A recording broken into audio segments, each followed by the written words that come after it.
মানুষের কণ্ঠ এত সুন্দর হয়, তেলাওয়াত শুনলে মনটা জুড়িয়ে যায়। দেখুন কত সুন্দর তেলাওয়াত। প্লিজ ভিডিওটি দেখবেন এবং তেলাওয়াতটি শুনবেন নিজের।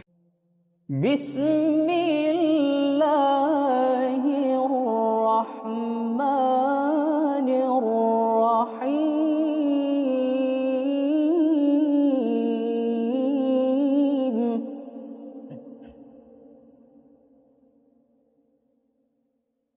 ইন্না আ'তাইনাকাল কাউসার ফাসাল্লি লিরাব্বিকা ওয়ানহার ইন্না শানিআকা হুয়াল আবতার।